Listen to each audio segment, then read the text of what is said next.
Lalu yang ketiga ada golongan yang ragu. Nah, kalau dalam teori elektoral mah yang disebut swing voter, kira-kira begitu ya, ragu.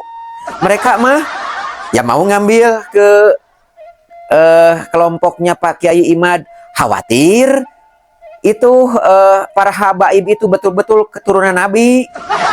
Begitu ya, karena potensi itu tetap ada ya, tetap ada bahwa para habaib itu keturunan Nabi, kira-kira begitu ya, khawatir.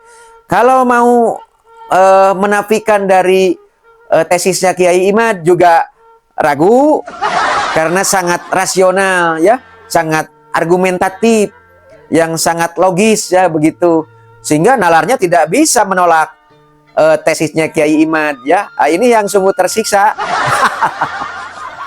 Ya begitu kira-kira lah ya. Yang sudah paeh poso ya, para karuhun kita itu dug hulu pet nyawa, hulu dijieun suku-suku dijieun hulu keur ngadegen ieu negeri supaya boga negara anu berdaulat teh kitu nya. Tah urang lamun ngalakukeun eta pacengkadan di antara urang, eta urang geus khianat ka karuhun urang.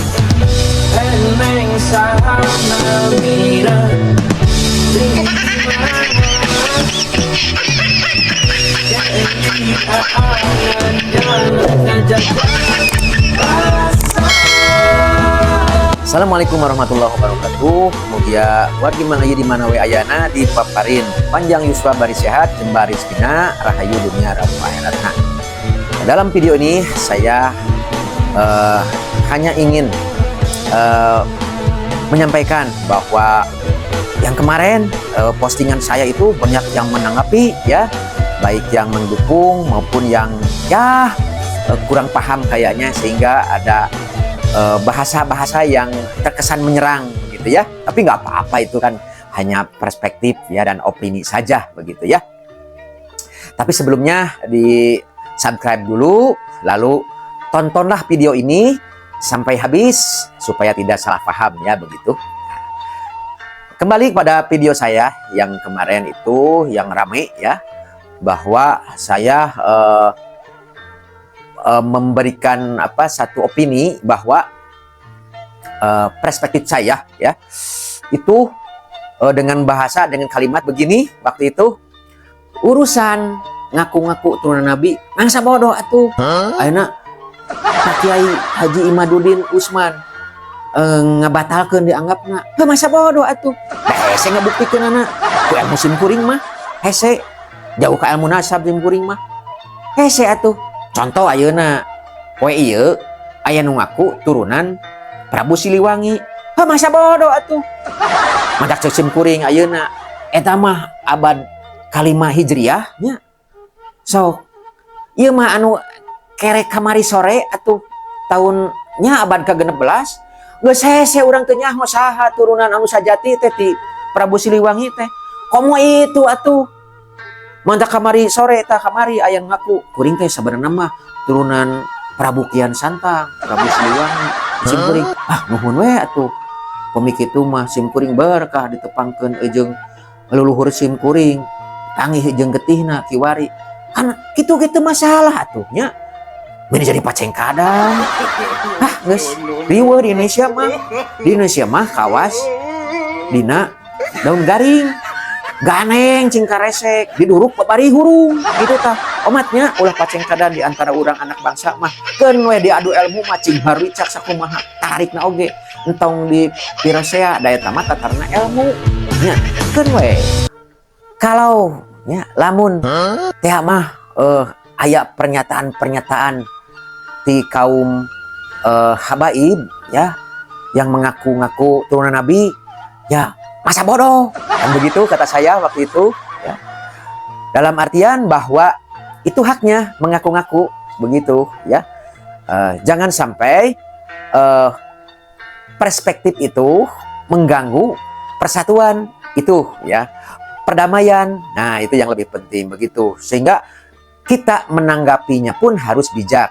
Begitupun bagi orang-orang yang tidak mengakui ya atau menafikan dari pengakuan ya, karena itu kan semua dasarnya klaim semua, itu jangan juga itu atas perspektifnya sehingga memusuhi begitu maksud saya, sehingga perdamaian Indonesia ini menjadi terganggu ya, sehingga kita tetap saling menghargai, saling menghormati, saling menyayangi gitu ya.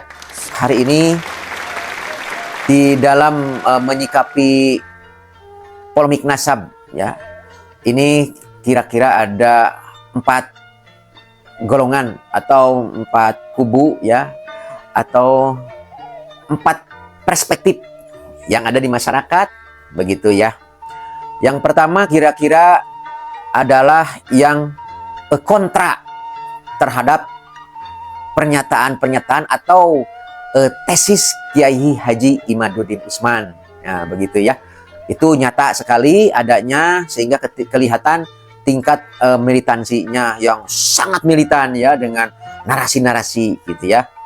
Dengan argumentasi bahwa yang pertama dari narasi yang saya temukan baik di TikTok maupun di YouTube, karena secara obrolan langsung ini di masyarakat tataran bawah seperti kami itu relatif tidak ada ya perbincangan terkait pembahasan khusus masalah nasab ini. Ramainya ya di medsos ini begitu ya. Ini diklasifikasikan atau ada beberapa terminologi lah kira-kira begitu. Argumentasi dari kelompok ya yang kontra terhadap Kiai Imad itu adalah bahwa satu ya, Kiai Imad itu tidak lebih hebat dari ulama-ulama terdahulu begitu ya. Satu itu. Yang kedua, bahwa tentang nasab Ba'alawi ini beliau-beliau berpendapat bahwa ini sudah diisbat ya, atau ya ditetapkan begitu. Ini sudah surah wal istifaroh begitu ya, dan itu yang dibantah oleh dari kelompoknya Pak Kiai Imad ya.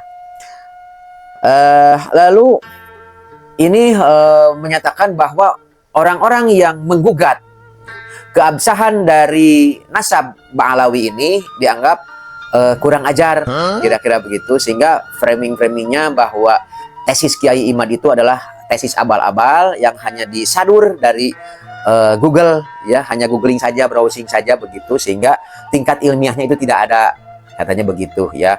Secara akademis itu tidak bisa dipertanggungjawabkan, begitu narasinya ya. Ini dimotori oleh para Ba'alawi sendiri ya, tetapi ya hanya beberapa gelintir saja. Tetapi yang masif yang sampai hari ini saya tonton itu adalah narasi-narasi dari Gus Rumea. Terus yang paling gigih itu Gus Wafi ya. Terus Kiai Haji Idrus Romli ya. Terus yang dari Jawa Barat itu ada Kiai Muhyiddin. Nah, Kiai Muhyiddin itu sangat kencang tuh mengkritisi Pak Kiai Haji Imaduddin ya gitu. Beliau itu kalau nggak salah keturunan dari Eyang Mahmud ya, begitulah ya. Tapi itu pun tidak apa-apa. Mungkin saya hanya menyoroti bahwa efek dari statement-statement para kontra Kiai Haji Imaduddin itu dipandang oleh masyarakat ini telah melakukan dianggap telah melakukan pembiaran ya, pembiaran dan dianggap lebih permisif terhadap statement-statement dan gerakan-gerakan kaum Balawi yang dianggap mengganggu ketentraman, yang dianggap merendahkan anak bangsa, kira-kira begitulah ya. Itu sah-sah saja ya begitu, kan ini namanya juga dunia ya yang banyak pikaseriannya begitu. Kita mah harus tetap cool ya, tenang saja lah, yang penting Indonesia tetap berkibar begitu ya. Ya kalau statement-statement yang pedas sampai ajakan perang itu dari Pak Habib Rizik ya, itu hal yang wajar ya, atau dari Pak Habib Bahar, itu saya kira itu hal yang wajar, karena beliau itu atau kelompok beliau itu adalah kelompok yang terdampak, khususnya Pak Kiai Pak Habib Rizik ya, itu yang sangat terdampak ya dari berbagai segi, dari berbagai unsur, dari berbagai sudut ya. Itu adalah beliau itu yang sangat terdampak ya begitu ya.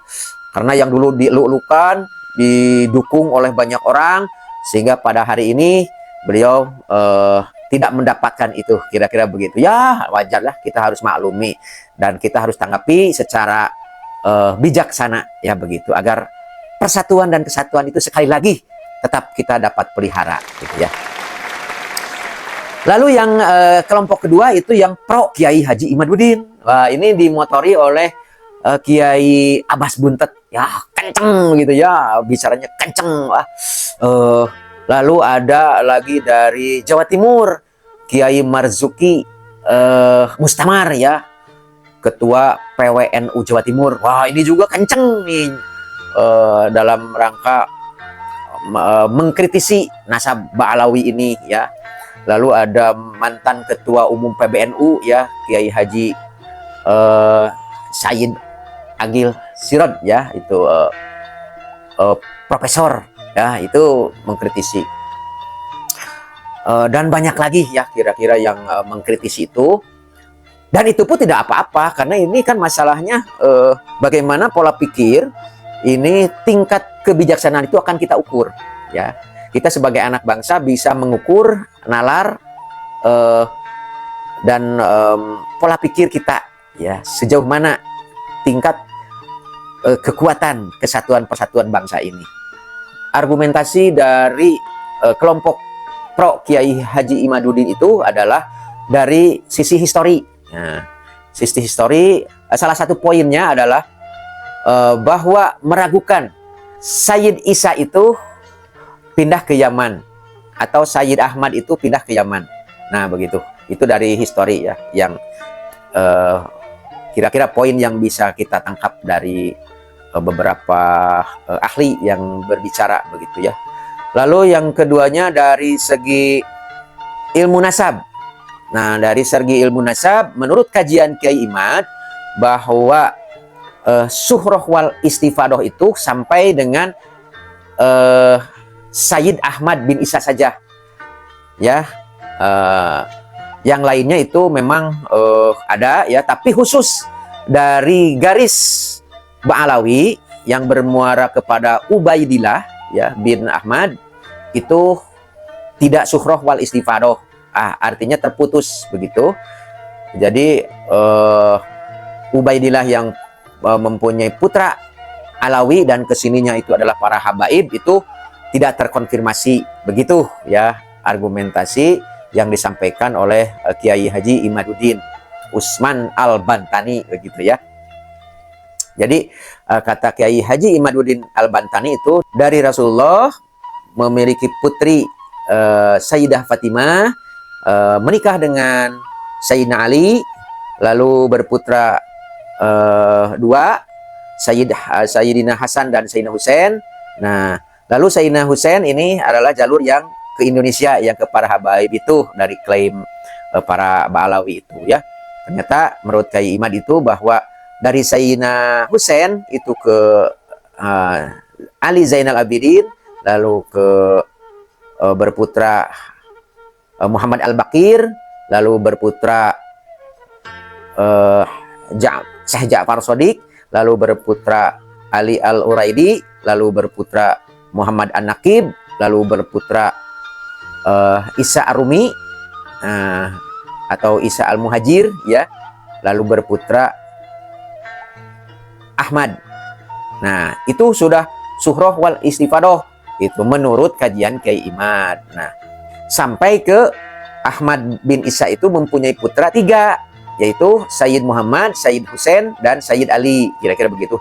Tidak ada yang namanya Ubaidillah begitu katanya ya. Nah itu meranah-ranah ya para ahli ya.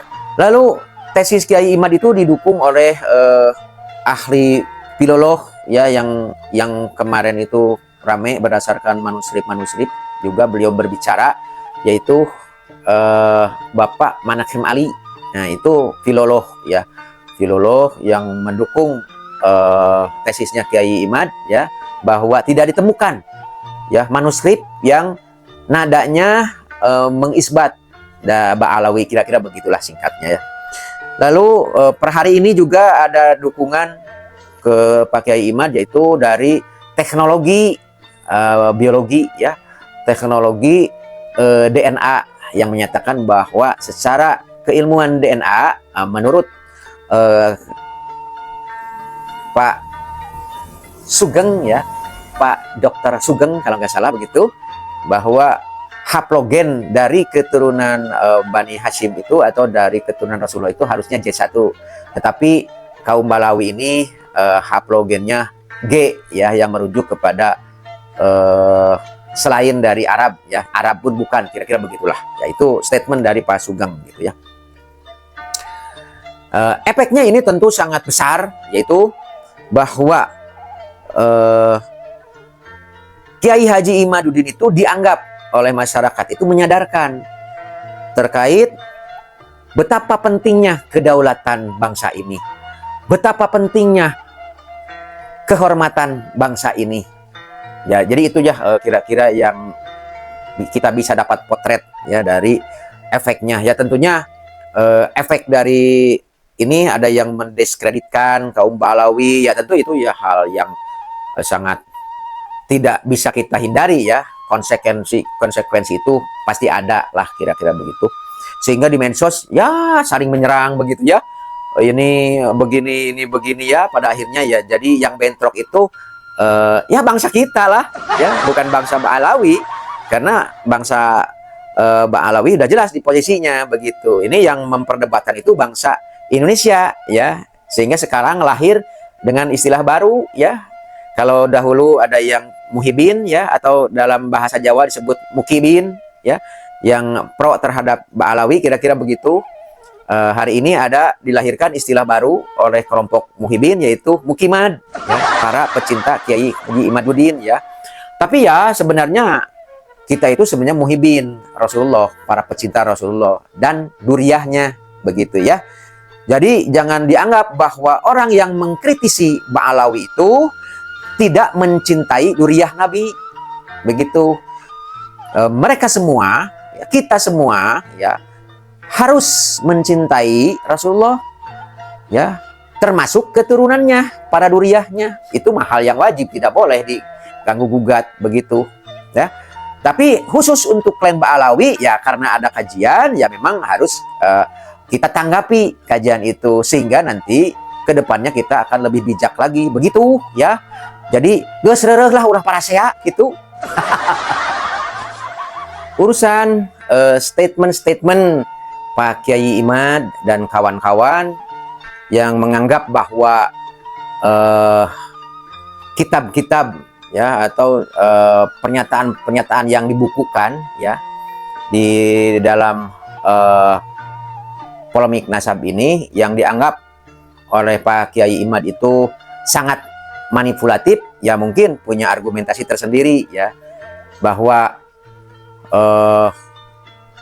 sudah 550 tahun itu tidak ditemukan cerita ya di dalam kitab itu, menurut Kiai Imad begitu, tidak ditemukan cerita terkait klan Ba'alawi ini. Baru setelah 550 tahun ditemukan ada ya kitab yang dikarang oleh Habib Ali Asyakron, kira-kira begitu ya. Jadi yang menulis itu klan Ba'alawi, baru lahir yang namanya Ubaidillah gitu. Bahwa Ubaidillah itu selain dari anak yang 3 itu berputra juga yang namanya Ubaidillah, yang nanti juga berputra Alawi, sehingga ini dinisbatkan kepada Bani Alawi, kira-kira begitu. Nah dari situ jadi setelah 500 ya kabayang lah,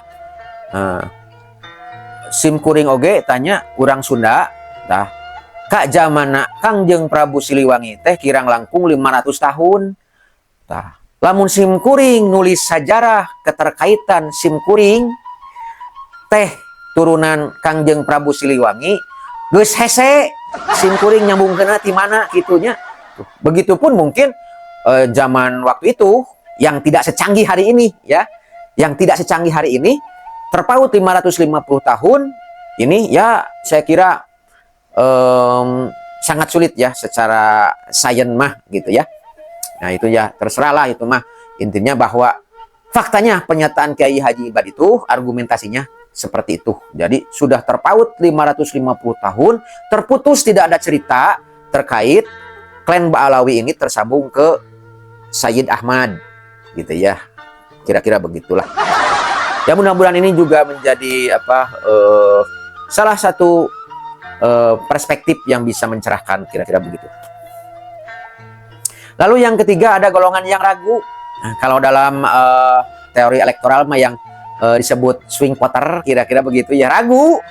Mereka mah ya mau ngambil ke kelompoknya Pak Kiai Imad, khawatir itu para habaib itu betul-betul keturunan Nabi. Begitu ya, karena potensi itu tetap ada ya, tetap ada bahwa para habaib itu keturunan Nabi, kira-kira begitu ya, khawatir. Kalau mau menafikan dari tesisnya Kiai Imad juga ragu, karena sangat rasional ya, sangat argumentatif, yang sangat logis ya begitu, sehingga nalarnya tidak bisa menolak tesisnya Kiai Imad ya. Ini yang sungguh tersiksa. Ya begitu kira-kira lah ya. Lalu kelompok keempat yang memang sangat tidak peduli ya. Ketika saya melakukan ya sedikit wawancara begitu, beberapa orang yang sangat tidak peduli ya dengan kalimat-kalimat sabodo, dengan oge da urusan nya da anger hari itu boga beas mah tara menta kamaranehanna ngagulung kitu eueuh hartina eueuh gunana lah gitu cenah. Ngaseureun lah ya. Jadi itu memang ada kira-kira ada 4 kelompok yang kalau kita ya sedikit digolongkan secara sederhana, kira-kira begitu. Tapi kesimpulan saya bahwa apapun ya, apapun perspektifmu terkait polemik nasab ini, tolong hargai persatuan Indonesia, kedamaian yang sudah kita raih ini pelihara ya, jangan sampai terpecah belah, apalagi bisa diadu domba, disuruh perang, jangan ya, jangan. Ini sangat mudah proksi masuk menunggangi ya, yang pada akhirnya kita mengkhianati leluhur kita yang sudah paeh poso ya. Para karuhun kita itu dug hulu pet nyawa, hulu dijieun suku dijieun hulu keur ngadegen ieu negeri supaya boga negara anu berdaulat teh gitunya. Tah urang lamun ngalakukeun eta pacengkadan di antara urang, eta urang geus hianat ka karuhun urang, kayak bisi kawalatnya.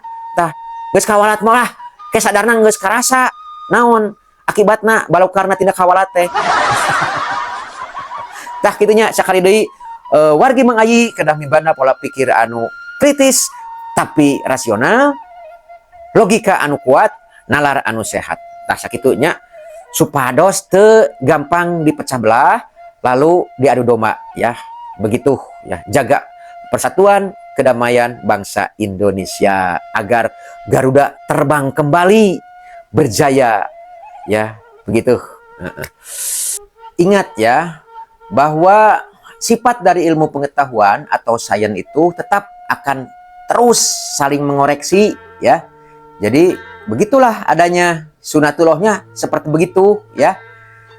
Dulu teori egosentris dikoreksi dengan teori Galileo Galilei ya, yaitu heliosentris, bahwa dulu berpendapat bahwa teori bahwa bumi itu pusat dari tata surya, ternyata dikatompernakeun, dikoreksi bahwa mataharilah pusat dari tata surya begitu.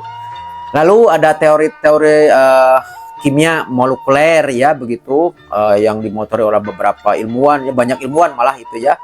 Ada yang namanya Curie, ada yang namanya Michael Faraday, partikel dan molekuler begitu ya.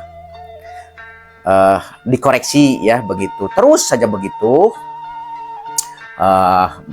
Lalu ada teori atom ya, dari Albert Einstein ya, dengan hukum kesetaraan massa dan energi ya, ada teori dilatasi waktu dan sebagainya, bahwa semua hal membutuhkan waktu. Nah begitu ya, itu terkoreksi juga ya dengan teori-teori baru ya, bahwa dalam teori kuantum waktu itu tidak dibutuhkan ternyata. Nah hal-hal ini kan memang terus saling mengoreksi bahwa dalam molekul ada atom ya, atom, itu ada yang namanya partikel gitu ya. Lalu di situ ada juga lebih kecil dari partikel yang namanya quarks ya. Nah, gitu. Terus saja berkoreksi ya, saling mengoreksi begitu.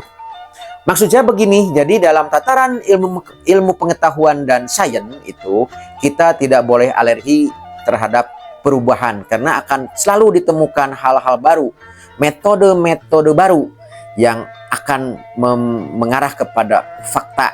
Jadi tetap saja kita harus dalam kondisi sadar, menyikapi apapun dalam kondisi sadar. Mohon maaf dan saya mohon apabila ada kekeliruan mohon diluruskan ya. Lalu kalau ada juga kesalahan mohon dimaafkan gitu ya. Hapunten bilih anu kabadung hari kadu pakada kasunul kabu si hapunten wae nya. Wassalamualaikum warahmatullahi wabarakatuh. Rahayu.